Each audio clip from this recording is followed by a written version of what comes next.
Olá, pessoal, tudo bem? Antes de qualquer coisa, eu quero pedir desculpa para vocês. Eu sei que eu tô com a carona inchada, que eu fiquei muito tempo na tela do computador fazendo pesquisa e escrevendo.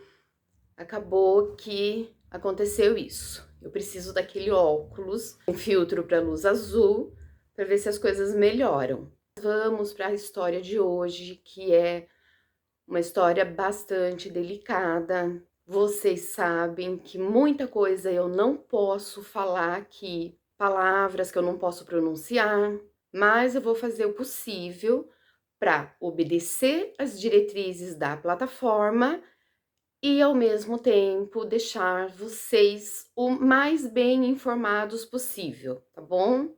Depois da vinheta, eu já conto a história para vocês.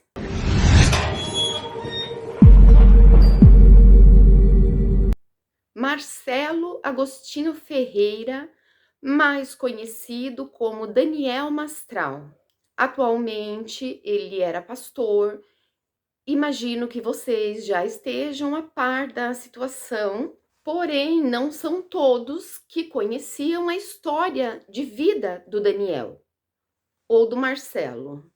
Mas Daniel Mastral era o nome pelo qual ele era mais conhecido, foi o nome que ele escolheu para si, e eu já conto tudo direitinho. Eu soube do que houve com ele, se não me falha a memória, por volta de terça-feira. Eu confesso para vocês que eu não sou muito fã de assistir telejornal, eu não tenho a mínima paciência com a famigerada encheção de linguiça que eles fazem, aquela repetição de coisa desnecessária, só para segurar a audiência. Por isso que eu não faço a mesma coisa aqui com vocês. Não vou ficar me repetindo, não gosto, a não ser que uma coisa que eu tô falando faça lembrar e tal. Do contrário, eu prefiro pegar todas as informações que eu conseguir, filtrar, passar na peneirinha e trazer o mais clara possível. O tempo, hoje em dia, é algo muito valioso, não é? A gente tem tanta coisa para fazer, tanta coisa para se informar, então, bora lá, chega de enrolação. Daniel Mastral foi encontrado no quintal da sua casa, sem vida, no último domingo, dia 4 de agosto de 2024. É importante que eu fale a data completa, porque hoje é um assunto atual, mas lá na frente, se alguém quiser ter acesso a essa informação, se eu não especificar direitinho, vai ficar complicado para a pessoa que quer assistir, né? Daniel morava num condomínio muitíssimo conhecido em Barueri, na região metropolitana de São Paulo.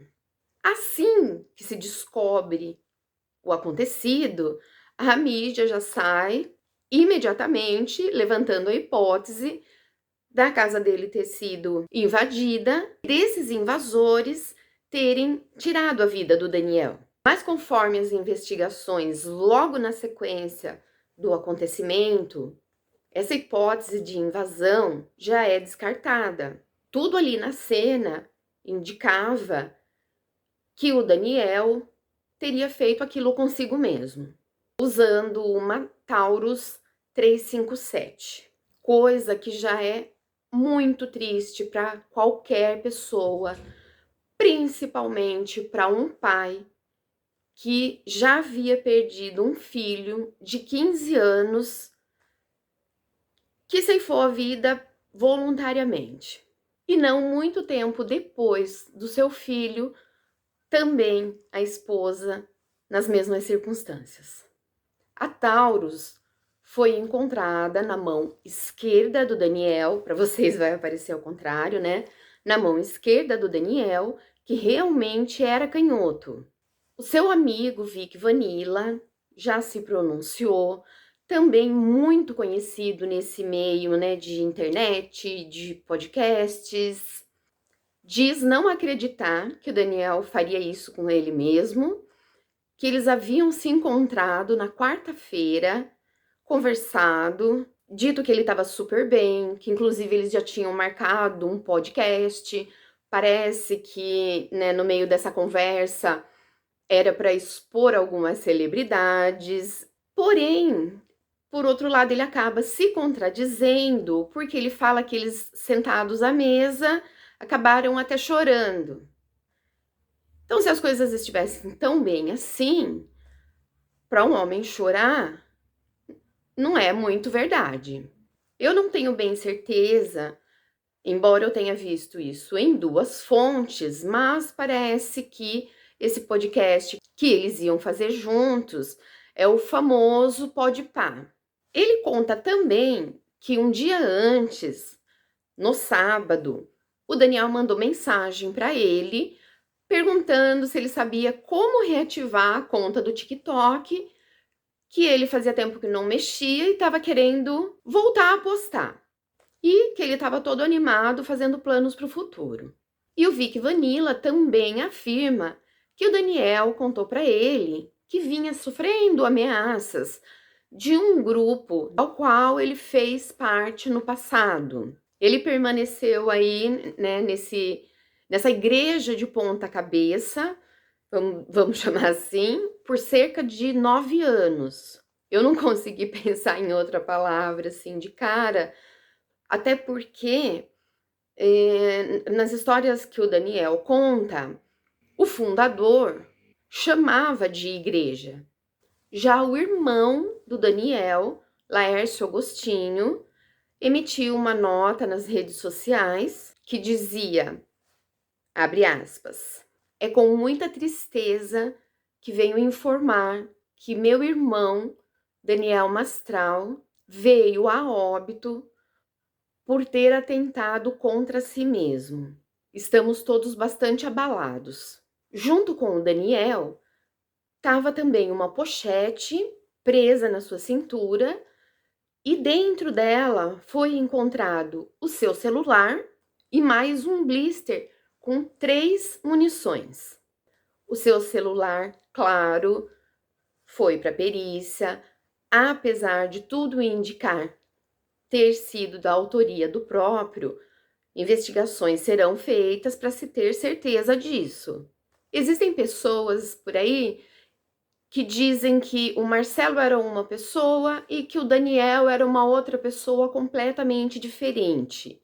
A minha opinião não é essa. E eu já explico para vocês por quê. Ele estourou muito rápido, decolou muito rápido.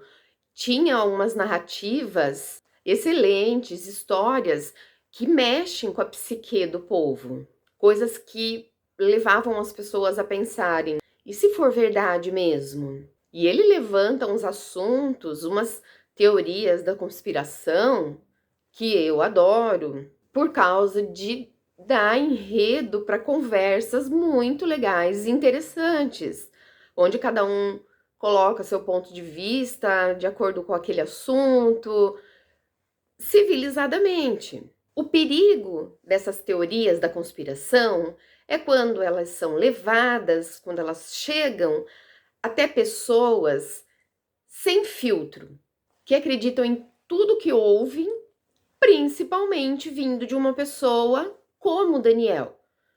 Vi muito pouco coisas dele, porém, você percebe que ele era uma pessoa que passava muita segurança. Inclusive, tem até um ditado que diz: um bom mentiroso, para ser um bom mentiroso, ele tem que acreditar nas próprias mentiras. E ele era bastante convincente.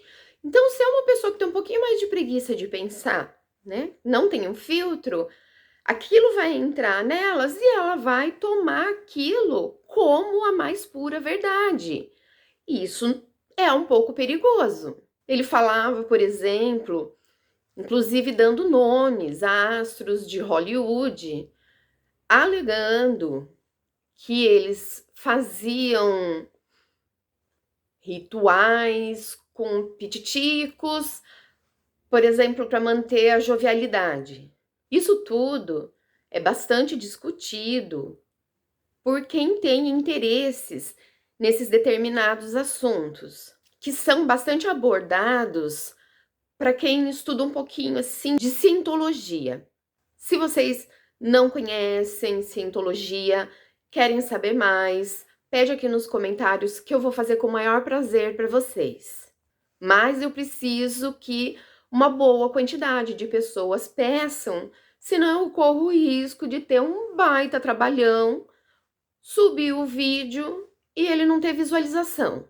Aproveitando a deixa para explicar para uma querida, para uma inscrita que me pediu nos comentários dos Montes Apalaches, que eu fiz o vídeo há umas 2 semanas, ela pede para que eu fale sobre os skinwolves também. Então, para você, eu não me esqueci não, eu já tô ensaiando uns esboços aí de roteiro, mas aí aparecem casos como esse e eu preciso manter o canal atualizado. Então, fiz esse roteiro aqui rapidão. Se faltar alguma coisa, se vocês quiserem saber mais alguma coisa, me pede que eu faça uma segunda parte, mas saiba que eu não esqueci. Tô me preparando, tá? Inclusive, eu tenho algumas coisas para falar da Ana Sofia e achei melhor esperar mais um pouquinho, porque eu acho que é um caso ainda mais delicado e esse daqui explodiu. Então vamos tentar, né, colocar os pingos nos is aqui nessa história. Esse caso, né, dos skinwolves foi só uma inscrita que pediu.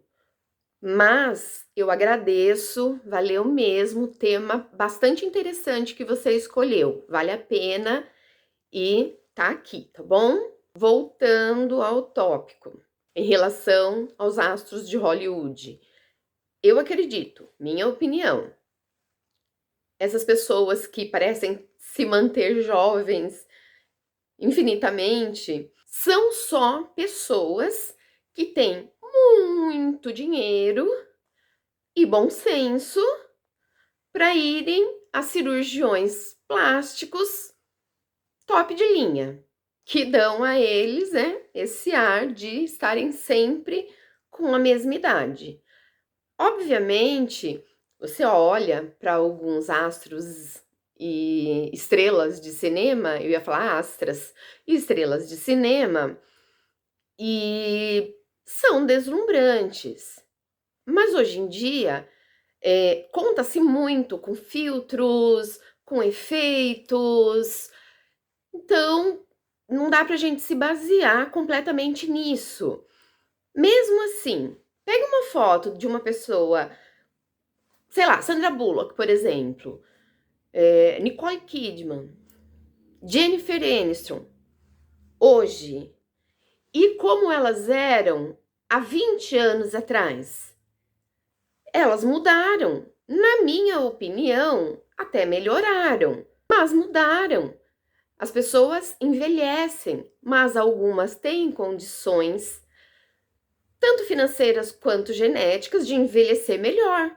O Daniel, como Marcelo na época, como muitos jovens que têm interesses em coisas peculiares, não conseguem entender porque as outras pessoas também não têm interesse nessas coisas, acabam se sentindo deslocados da sociedade.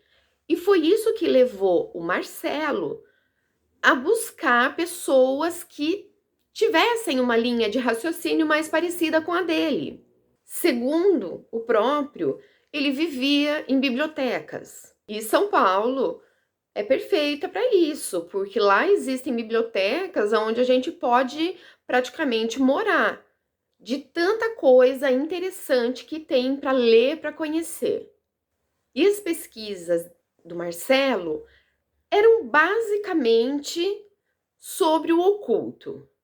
Por volta dos seus 17 anos, ele encontra em um desses livros o endereço exato da igreja de Anton LaVey.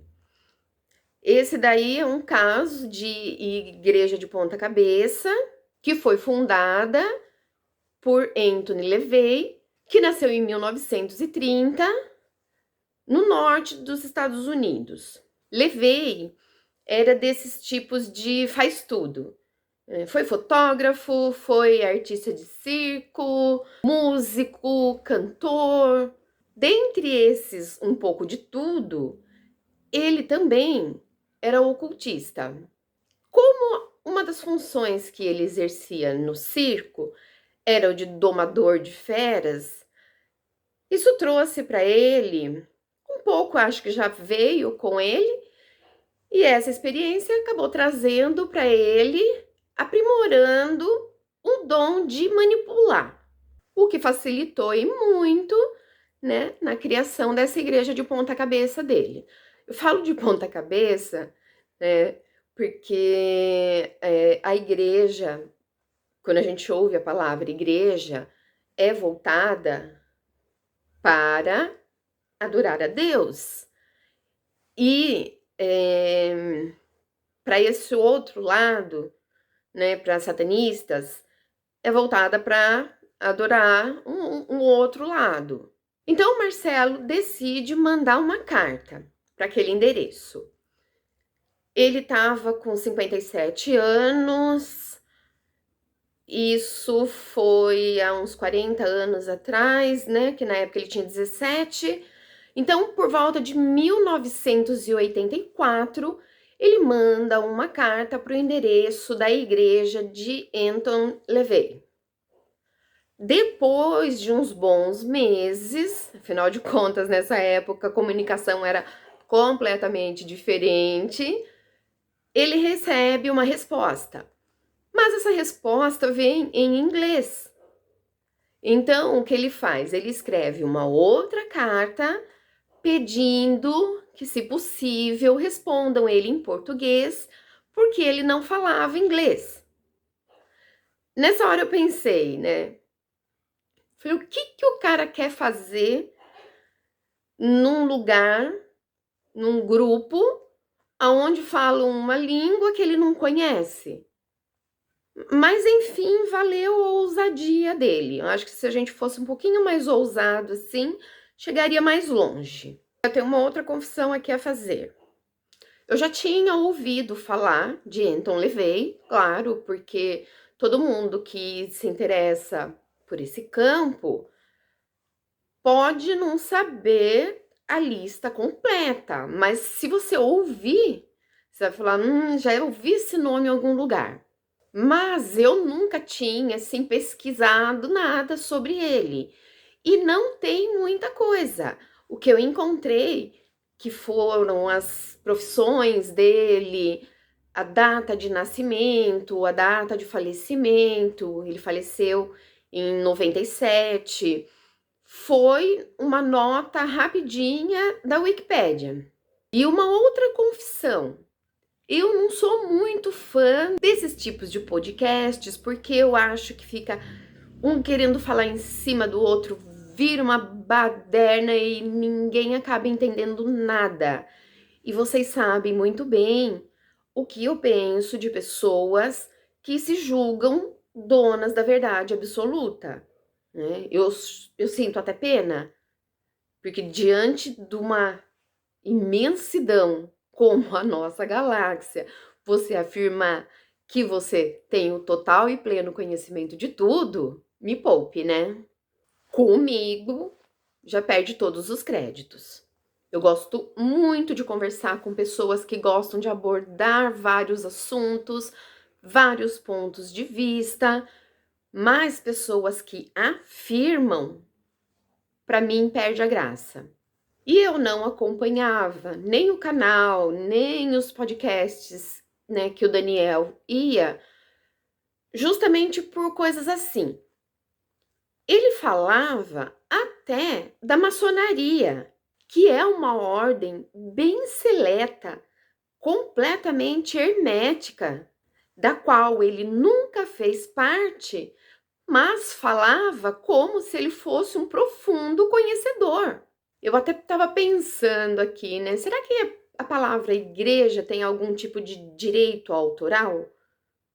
Eu acredito que não, porque pelo que se vê, qualquer um pode falar que criou uma, né?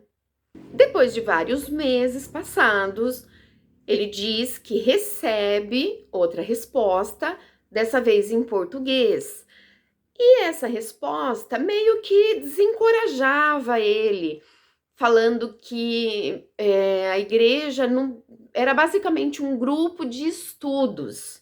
Então ele fala que deu uma sossegada e continuou indo até a biblioteca buscando mais conhecimento a respeito. Até que num belo dia, um homem se aproximou dele e perguntou: "Você que é o Marcelo?" Aí ele falou que sentiu até um arrepio, assim, né, no corpo, na nuca. E depois o homem se apresentou como sendo o responsável por receber, ler a carta dele e responder, e depois por traduzir e responder. E falou que, né, nessa idade, alguns se abrem muito, principalmente há décadas atrás. Então, ele deve ter passado bastante informação a respeito dele, se as coisas aconteceram dessa maneira, para que esse homem já viesse, soubesse de cara quem era ele, né? Então, diz que analisando, né, tudo o que ele falou sobre ele, sobre os anseios dele, eles se interessaram e ele estava sendo convidado a participar de um grupo de estudos. Ele diz que foi uma honra, né? Que ele aceitou sim. E assim que ele ingressou nesse grupo de estudos, ele teve acesso a livros que ele nem imaginaria que existisse.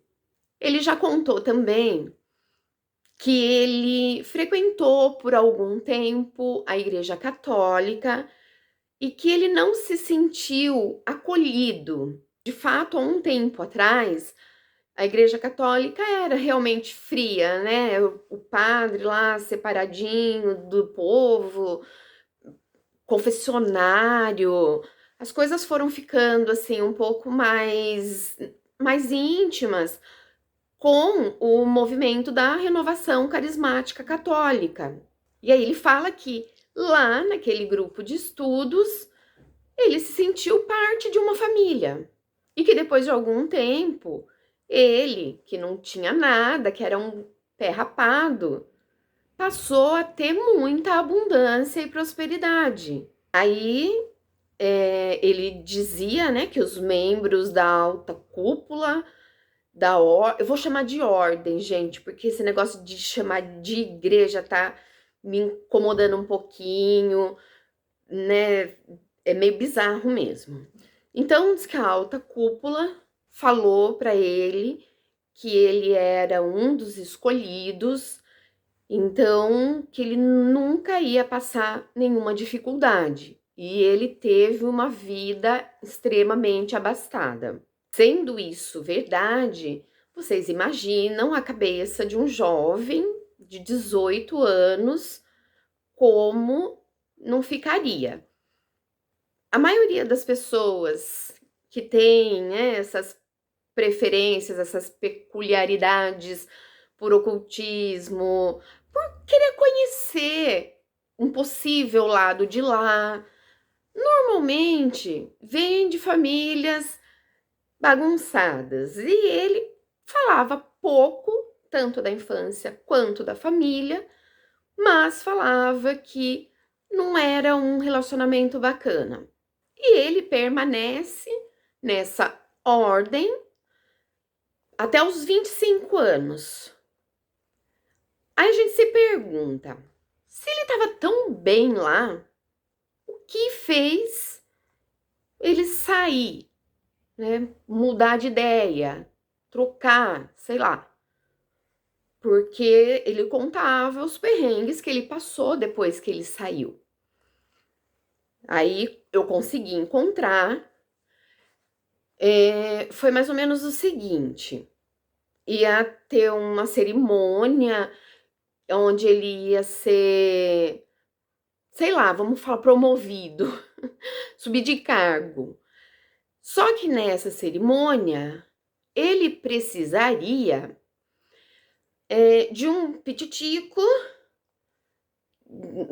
novinho e entregar pro capiroto, provando a lealdade dele. E ele falou que não tinha a menor condição, que não tinha coragem de fazer aquilo. Então, depois disso, não iam mais confiar nele e ele achou melhor se afastar. Ele conta, inclusive, em alguns podcasts, no canal dele. No canal dele a gente acha mais coisas assim. Que esses pititicos, eles muitas vezes eram adotados legalmente, já maiorzinhos, afinal de contas, a maioria das pessoas que querem adoção preferem os bebês, então as crianças maiorzinhas, elas acabam ficando para trás. Então, eles tinham conhecimento disso e buscavam mais por essas crianças. Estando legalizada, ela passava a ser filha daquela família.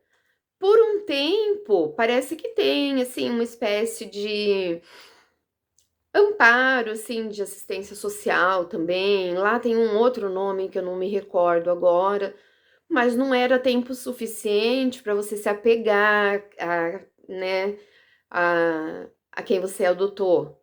Depois de sair dessa ordem, ele conhece uma moça, ela é cristã, eles começam a namorar, ela vai até a casa dele, vê os livros e pergunta para ele, né, sobre os livros.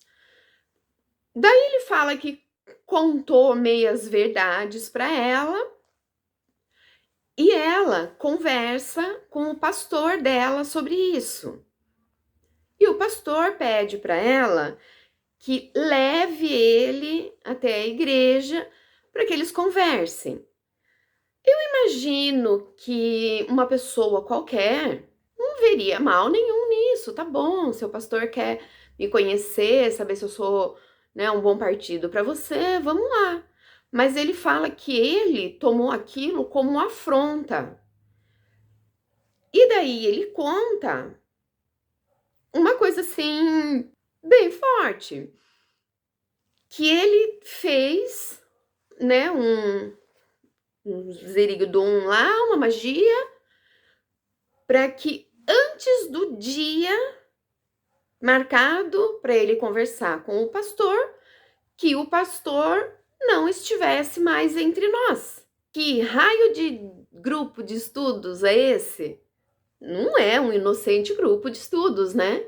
Tinha muito mais coisas por trás.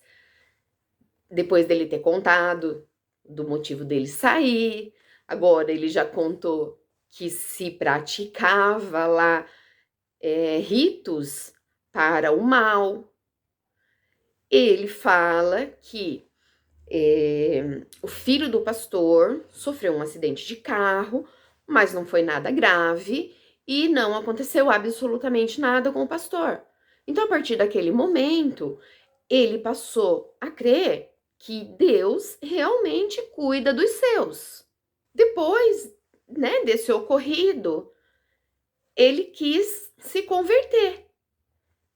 E antes dele se converter, por causa do ambiente que ele tinha vivido, né, naqueles últimos anos, ele teria que passar por uma espécie de exorcismo, algo assim. E ele diz não se recordar de muita coisa, né? Ele estava numa sala, eles começaram a orar, e aí ele só se lembra de repente, ver a sala toda revirada, um monte de coisa quebrada, inclusive com uma pessoa ferida. E aí contam, né, que foi ele tentando impedir que aquilo acontecesse. Depois disso, ele se batiza. E é aí, no batizado, que ele muda o nome dele de Marcelo Agostinho Ferreira para Daniel Mastral, que é uma coisa muito comum de se ver na Bíblia, Jesus, quando batiza os apóstolos, ele troca o nome de todos os apóstolos. Quer dizer, eu acho que é de todos. Então, ele se batizou com esse nome. Para ele, representava um renascimento. Ele estava indo bem lá na igreja, aí ele começa a escrever um livro. E os membros dessa antiga ordem, da qual ele fez parte, com medo de ele expor as coisas que aconteciam lá, ele conta que foi, né, vítima de alguns ataques. Eu não vou entrar em detalhes aqui. Um dos principais motivos é porque envolve animaizinhos de estimação dele. E vocês sabem que eu amo essas fofuras e, nossa, meu coração não ia aguentar, eu ia desaguar aqui. Vocês devem imaginar. Ele passou por tudo aquilo, eu não sei exatamente o tempo, aquele relacionamento lá, aquele namoro não deu certo, e é aí que ele conhece a Cíntia, que futuramente se tornaria a esposa dele, também se batizaria e passaria a ser Isabela Mastral, que era a mãe do filho dele, o Micael, que partiu com 15 anos. Já detalho isso. Livro terminado, finalizado, ele tem muita dificuldade em encontrar uma editora que queira publicar. Então ele começa a fazer reuniões, conferências. Como eu disse, esse assunto levanta muita curiosidade. Então as pessoas querem mesmo. E a pessoa falando que ela veio de lá do berço, mais ainda que eles vão dar crédito e querer ouvir, e inclusive pagar para ouvir. Ele aproveitava, levava os livros, vendia os livros. Aí, com essas conferências, essas vendas de livros, ele consegue o montante necessário para que ele bancasse a publicação do livro dele de forma completamente autônoma. Logo já vem o canal, com aqueles assuntos que ele abordava, inclusive de que pessoas dessa antiga ordem a qual ele pertencia e de outras tantas, né, dessas igrejas de ponta cabeça, se infiltravam no cristianismo. Então isso levantava bastante curiosidade. Então, se você queria audiência no teu canal, né, de podcast, de entrevista, era só chamar o Daniel Mastral, que com certeza o negócio ia bombar. Com esses assuntos, principalmente, né, de satanistas se infiltrando no cristianismo, quase que ele me causa aqui no Brasil o pânico satânico, que é um fenômeno que aconteceu lá para o final, né, da década de 60 e foi até meados da década de 90. Eu falo um pouquinho melhor sobre isso num vídeo, um vídeo muito interessante, eu vou deixar na tela final para vocês. Aí vocês vão entender um pouquinho melhor o que é esse pânico satânico. Mas ele quase causa isso no Brasil. Com isso, ele consegue deixar muita gente com um certo medo das suas próprias igrejas, o que deixava uma brecha para ele ter os seus próprios seguidores, para as pessoas passarem a ouvir e acreditar nele e não no que a igreja que elas frequentavam pregava. Nossa, gente, desculpa. Vocês perceberam que eu ainda tô um pouquinho rouca, né? Enquanto não passar essa fasezinha de frio, vai ser meio assim mesmo, mas depois melhora, tá? E meu microfone quebrou, ele ajudava a dar uma filtrada, então aguentem-me assim. Infelizmente, a gente sabe que existem sim muitas denominações, muitas igrejas que não passam de comércio. Mas a gente não pode generalizar, é uma ou outra, São pessoas extremamente inteligentes que sabem qual é a maior sede da humanidade e usa essas pessoas fragilizadas para bancar a vida deles, o sustento luxuoso deles. Mas máscaras caem. Eu sempre falo isso também. Não tem cola que segure uma máscara para sempre. O que eu acho estranho nisso é o seguinte: se a sua igreja não é boa o suficiente, você sozinho, por si mesmo, não poderia enxergar isso? Agora, se é uma igreja bacana, tá te fazendo bem, né? Se você continua indo, é porque tá te fazendo bem. Por que que você permite que uma outra pessoa que você nem conhece fale meia dúzia de coisas e você acredita nela de tal forma a deixar a sua igreja somente acreditando na palavra de um desconhecido? Como é que não cai, né, a ficha de que você está sendo manipulado por uma pessoa? Bom, se a pessoa chega nesse ponto, é porque ela tem aquela preguicinha de pensar por si, como eu digo. Por isso que eu acho extremamente importante a gente ter essa capacidade, sabe? De não ir ouvindo e absorvendo. Ouve, filtra, vê o que que presta, o que que tem lógica, o que que não tem. Gente, pelo amor de Deus, por favor, não me entendam mal. Eu não estou de forma alguma questionando a fé. Muito pelo contrário, eu estou dizendo para que pessoas espiritualizadas creiam em Deus ou creiam no Buda, peçam orientação, né? Não vai fazendo as coisas assim acreditando na fala do homem. O homem é falho, é mentiroso.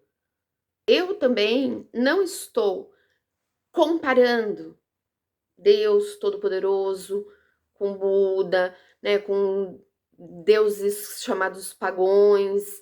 Não cabe a mim julgar de forma alguma. Eu jamais vou fazer isso. Cada um acredita naquilo que quer, cada um segue aquilo que quer.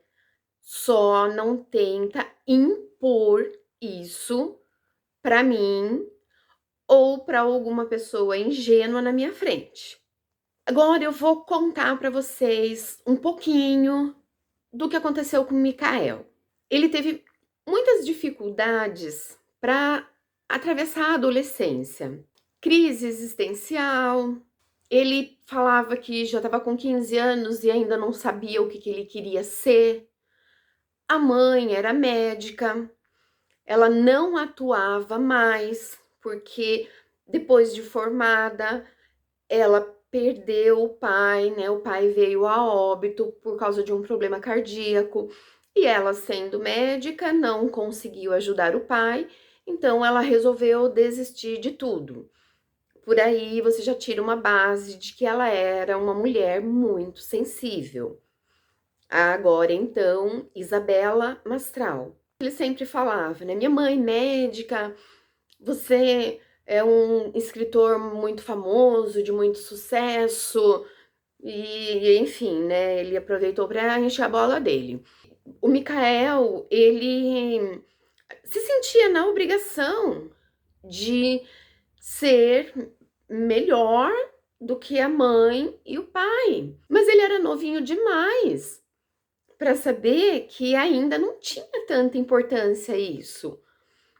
E que não precisava ser naquele momento. Isso começa a atormentar ele a ponto de ele começar a se machucar voluntariamente. E os pais, muito preocupados, levam ele ao médico. Ele chega a ficar um tempo internado, aí ele volta para casa, fica sob medicação. E os pais revezavam para que sempre um dos dois tivesse acordado para ficar de olho no Micael. O problema é que a Isabela já não estava com a saúde dela a toda. Falei, né, que ela desistiu da medicina porque o pai teve um problema cardíaco e ela não conseguiu fazer nada. Gente, médico é médico, Deus é Deus. Mas, sendo sensível, ela acabou deixando que aquilo desmoronasse sobre ela. Ela tinha fibromialgia. E a fibromialgia, para quem não conhece, não sabe, é uma síndrome que não tem cura, é uma dor bárbara, praticamente destrói a sua vida, porque o tratamento causa muito efeito colateral. Por isso que, assim, eu vejo alguns canais que eu acompanho há bastante tempo, tem os dias certinhos, né, para postar o vídeo. Eu acho lindo, né, tudo organizadinho, bonitinho, mas eu não posso assumir esse compromisso com vocês, porque quando vem as crises, até deitada, passar o sabonete no corpo dói. E mesmo sob efeito da medicação, causa muito sono, a dor não te deixa dormir. Então, assim, a gente fica destruída. Depois tem uma reviravolta, mas como a maioria dos problemas de saúde são emocionais. Então, se tá tudo legal, se tá tudo bacana, a gente fica melhor. Parece que até as dores dão uma certa trégua, mas acontece que a gente vive num mundo que não é nada fácil para ninguém. Então, qualquer bobeirinha de nervosismo, outro dia, fiquei nervosa com a operadora do celular, coisa que para uns não ia fazer nada, para outros só ia deixar a pessoa irritada e xingando, né? A operadora, em mim, causou uma crise de praticamente 4 dias que eu levantava da cama rastejando mesmo, para não me entregar. Normalmente vem junto com outras coisas, né? Então, no meu caso, são algumas lesões no braço. Então, eu entendo perfeitamente a Isabela. O que que aconteceu? Num desses revezamentos, mais precisamente no dia 22 de dezembro de 2018, era vez da Isabela passar a noite com o Micael, mas ela acaba pegando no sono. O Daniel acorda, vê que o Micael não tá na cama e sai para procurar. Depois de um tempo procurando, ele encontra o Micael nos trilhos de um trem, sem vida e de uma forma que não foi acidental, foi proposital, foi voluntária. Quando isso aconteceu, foi, né, muito grande, muito falado. E as pessoas estranharam, porque 2 dias depois, o Daniel já estava em podcasts, já estava no canal dele, contou o que aconteceu com o filho, falou de problemas financeiros, falou de às vezes a esposa ficar sem medicação porque ele não tinha dinheiro. Algumas pessoas acharam isso muito estranho, mas de repente era o jeito que ele tinha de se manter de pé. Enquanto que a Isabela, ela foi cada dia descendo mais degraus em relação à saúde dela, tanto física quanto psíquica. E ela vivia falando: eu vou ficar com o Micael, eu ainda vou ficar com o meu filho. E ela falava assim, né, de um jeito que era ela que ia tomar a decisão mesmo. E 2 anos e meio depois, assim, meados de junho de 2022, a Isabela também parte. O Daniel fala que Ele tomava conta da medicação dela e tal, pra ela não esquecer, e que ela passou a noite acordada, tomou medicamento e falou que ia dormir, que era pra ele acordar ela. Ele falou que várias vezes ele tinha ido pra ver sinais vitais, se estava tudo bem com ela. E ele fala que quando ele percebeu que os sinais vitais, que os batimentos cardíacos tinham caído, desacelerado muito, imediatamente ele já liga para a ambulância. Mas a Isabela chega no hospital já sem vida. E aí acontece a mesma coisa. 2, 3 dias depois, já tá lá o Daniel falando, né, sobre os podcasts, sobre novamente, gente, eu repito, foi de repente a forma que ele encontrou para se manter de pé, porque olha o baque. Depois de pouco tempo que a Isabela parte, o Daniel começa a namorar com a Dai. E claro, né? As pessoas se acham no direito de ir lá e cair em cima do cara. Mas eu imagino mais ou menos a seguinte cena. Quando o Mikael começou a ter os problemas, o casamento já ficou um pouco desestruturado. Depois que o Mikael partiu, aí o casamento praticamente desmoronou. Então, nos últimos anos, né, o Daniel Mastral, ele era mais um cuidador do que um marido. Então, não é assim para se estranhar tanto que ele não tenha demorado para se interessar por uma outra pessoa, né, para que uma outra pessoa despertasse, né, algo dentro dele. E ele fala que graças a Deus que colocou a Dai na vida dele com os 2 filhos, eu não lembro se é 2 filhos ou 2 filhas pequenos, que devolveu para ele um pouco da alegria de viver. Eu nunca falei sobre esse assunto, mas assim, existem muitas pessoas que passam por, né, problemas assim de ordem emocional e falam, né, sobre isso, sobre querer partir e tal. E normalmente a família não dá muito ouvidos, né? Costuma até falar, né, tem muito fala, pouco faz, mas se tem alguém que você ama na tua família, no teu círculo de amigos, dá atenção para essa pessoa, porque esses ditados, eles são bastante sábios, mas eles não são para 100% da humanidade.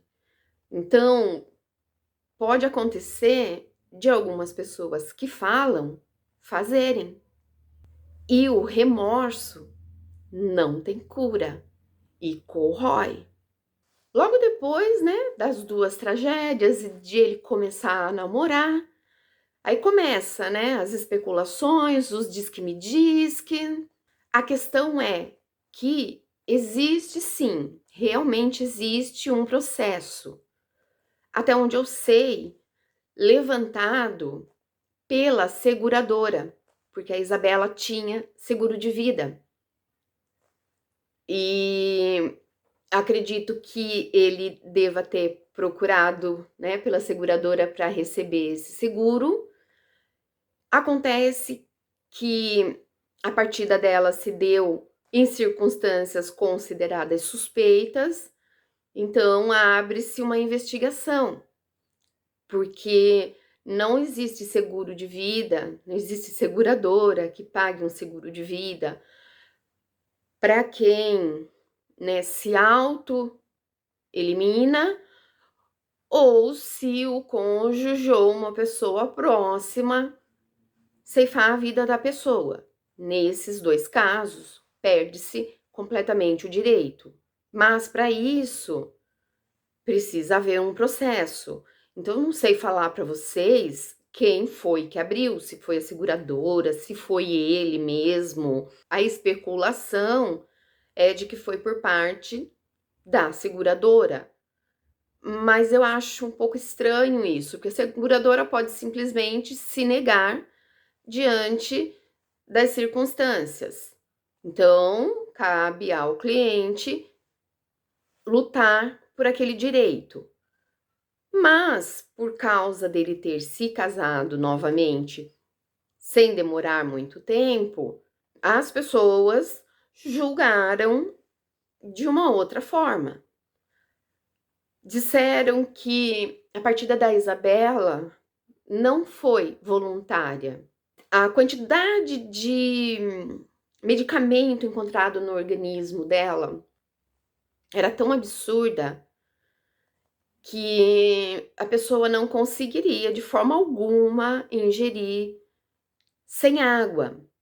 E diz que no quarto ali não tinha nenhum copo d'água, garrafa d'água. Mas, por outro lado, também não falaram se era uma suíte. Uma suíte, eu podia ter bebido a água da torneira. Então, isso não é prova de que ele tenha atentado contra a esposa. Eu já falei, não tô aqui para julgar, mas verdades sejam ditas. Ele mentiu e não deve ter sido uma, duas vezes só, não, porque quem mente uma, duas, mente mais. Primeira que eu vi, ele disse que no canal dele, tá? Que a Isabela acordou depois de ter chegado no hospital, ficou um tempo acordada, tudo, e depois de um tempo, de quase uma hora, que ela desfaleceu. Mas quando foi aberto esse processo, todos os plantonistas do hospital foram chamados para depor e todos eles disseram que a Isabela já chegou lá sem nenhum sinal vital. Ela chegou sem vida. Uma outra coisa, em relação às mentiras dele. Vocês sabem para qual hospital a Isabela foi levada? Sírio-libanês. Uma pessoa que está com problemas financeiros consegue bancar um hospital como esse? Não consegue. Mais outra, eles viviam, eu comentei, né, num condomínio em Barueri. Esse condomínio era o Alphaville. Uma pessoa com problemas financeiros consegue morar em Alphaville? Então aí a gente já pega mais mentira dele. Que ele não era assim, esse pobrezinho, esse coitado humilde sem dinheiro que ele se dizia ser. Igual a gente viu, né? Tem um caso que o pai usava a filhinha com problemas seríssimos para conseguirem a compaixão da população, tanto que perderam a guarda. Então, existem pessoas que se fazem de vítimas, de coitadinhas, para receberem ajuda financeira. Eu, seriamente, mesmo não gostando de julgar, eu acredito que seja, sim, o caso dele. Bom, gente, esse caso pode acabar aqui, mas também pode ter reviravoltas. Por hora, é só isso. Não vou ficar entrando em muitos detalhezinhos. Eu acredito que muita gente que está assistindo conhece ele melhor que eu, porque já deve ter assistido mais coisas dele do que eu. Então eu não vou ficar entrando nesses pormenores. Porém, se vocês não conhecerem ele assim tão bem, eu posso fazer uma pesquisa mais aprofundada, com mais calma, e voltar aqui para contar para vocês, fazendo uma segunda parte do vídeo. Mas aí eu vou querer que vocês me peçam isso, porque se eu fizer sem vocês pedirem, Aí é capaz até de vocês não gostarem mais de mim, né? De tanto me ouvir tagarelando, batendo na mesma tecla. Porque se eu for cavar a fundo a história dele, vocês vão ter que me ouvir por horas e horas e horas. E como a minha intenção aqui é que vocês gostem de mim, então eu não vou torturar vocês dessa maneira. Então, se quiserem, peçam que eu atendo. Gente, caso realmente muito triste. O que me pegou mais mesmo foi o Mikael. Eu acredito que boa parte, né, da dificuldade que ele teve para levar ele ao ponto que levou, deva ter sido um pouco das coisas que o pai dele falava. A gente sabe como é jovem, como é criança. Ele deve ter sido obrigado a escutar piadinhas na escola. Uns têm estrutura e respondem na lata, outros não conseguem. Mas de tudo isso, realmente foi o que mais me marcou. Então é isso, gente. Eu vou ficando por aqui. Se vocês quiserem mais alguma coisa, ou se eu deixei de falar e vocês quiserem me contar, pode me contar, tá? E mais uma vez, muito obrigada por vocês ficarem aqui comigo.